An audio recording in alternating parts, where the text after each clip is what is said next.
The American Revolution was a war that changed the world.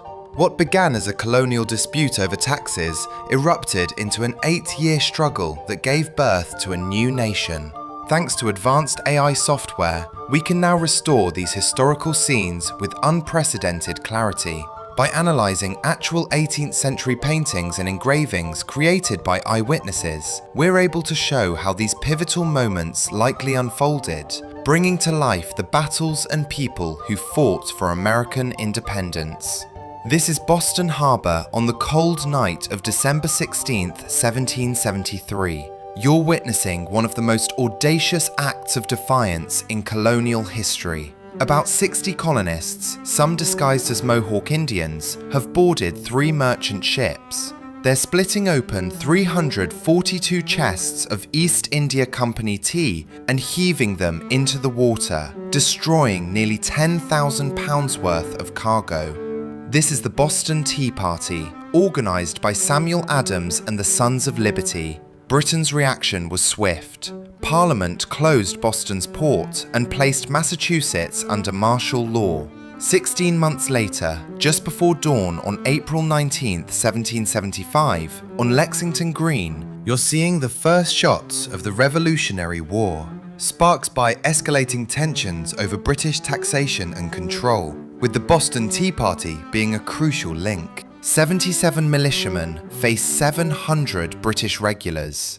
A shot rings out. The British unleash a volley. 8 Americans fall dead. The Redcoats march to Concord, where at the North Bridge, militia engage them in fierce combat. As the British retreat, colonists harry them from behind trees and stone walls. By day's end, the British have suffered 73 killed and nearly 200 wounded. The revolution has begun. This is Breed's Hill in Charlestown on June 17, 1775. 2,400 British regulars under General William Howe are advancing up the slope, scarlet lines gleaming, bayonets fixed. Inside the earthen fort, New England farmers wait, desperately low on ammunition. The British close to 50 yards. The American line erupts with devastating fire. The assault breaks. Howe sends them forward again. Again, withering fire repulses them. On the third assault, the Americans' ammunition runs out. The British surge over the earthworks with bayonets. Dr. Joseph Warren is shot and killed. The defenders retreat. The British won the ground but suffered over 1,000 casualties. American losses, 450. Bunker Hill proves colonial militia can inflict devastating casualties on British regulars.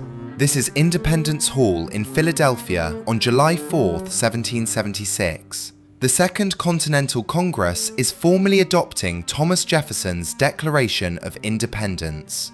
The Declaration establishes that all men are created equal, that they possess certain unalienable rights, that legitimate government derives from the consent of the governed. 56 men will sign the parchment. John Hancock's bold signature leads the way. When copies reach the army, patriots topple King George III's statue in New York and melt its 4,000 pounds of lead into bullets. On this summer day, the United States of America is born in solemn declaration. This is the icy Delaware River on Christmas night 1776. Washington's army has been driven from New York. Enlistments expire in days. You're seeing 2,400 soldiers boarding Durham boats as sleet and snow whip across the water. Ice floes crash against the hulls. By 3 in the morning, the force has crossed. At 8 o'clock on December 26th, through driving snow, they fall upon the Hessian garrison at Trenton. In less than 2 hours, nearly 900 surrender. American casualties, perhaps 2 or 3 killed. This strike reverses the Patriots' fortunes and convinces soldiers to re-enlist, saving the revolution at its moment of extinction. This is Valley Forge, Pennsylvania, winter 1777 to 1778. Washington's 11,000 troops have entered winter quarters 20 miles from British-occupied Philadelphia. You're seeing soldiers building crude log huts. Over 4,000 troops have no proper coats. Many have no shoes, wrapping bloody feet in rags. Poor sanitation spreads typhus, dysentery, and pneumonia. Roughly 2,500 men will die from disease and starvation. Yet Valley Forge becomes a crucible of transformation. In February 1778, Baron von Steuben arrives and trains troops in European military discipline. In May, news arrives that France has signed a formal alliance. On June 19, 1778, a transformed army marches out, toughened, disciplined, ready to fight. This is Saratoga, New York, early October 1777. British General Burgoyne has led 8,000 troops south from Canada. His army is exhausted and short on supplies. Waiting, 12,000 American troops under General Gates. On October 7th, Burgoyne launches a desperate assault. You're seeing Daniel Morgan's riflemen picking off British officers from the tree line. Benedict Arnold rides into battle rallying troops. His horse is shot, and a musket ball shatters his leg, but the American line holds. Burgoyne falls back, completely surrounded. On October 17, 1777, he surrenders his entire force of 5,800 men. When news reaches Europe, it convinces France the Americans can win. In February 1778, France signs a formal alliance, transforming the revolution from colonial rebellion into global conflict. This is Yorktown, Virginia, fall 1781.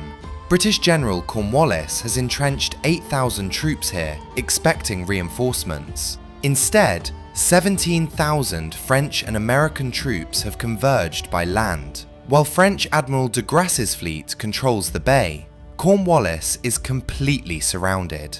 You're seeing the siege's final days. Allied artillery pounds British fortifications. On October 14th, Colonel Alexander Hamilton leads 400 troops in a bayonet charge against Redoubt No. 10, while French troops storm Redoubt No. 9. The attacks succeed in minutes. On October 17th, Cornwallis asks for terms. 2 days later, the British formally surrender. You're watching 7,000 British and Hessian troops laying down their arms. When news reaches London, it breaks Britain's will to continue. Peace talks begin, resulting in the Treaty of Paris in 1783, where Britain formally recognizes American independence. After Yorktown, Washington faced his greatest test. On December 23, 1783, he appeared before Congress and resigned his commission, returning to private life. His voluntary relinquishment of power set the young republic on a course toward democracy. The images created by those who witnessed these events, from Amos Doolittle's engravings of Lexington to John Trumbull's paintings, ensure we can still see and remember the extraordinary journey that gave birth to a nation. History has left us countless engravings and paintings from pivotal moments throughout time. Tell us in the comments, which historical event would you like to see revived next? Thanks for watching, and we'll see you in the next one.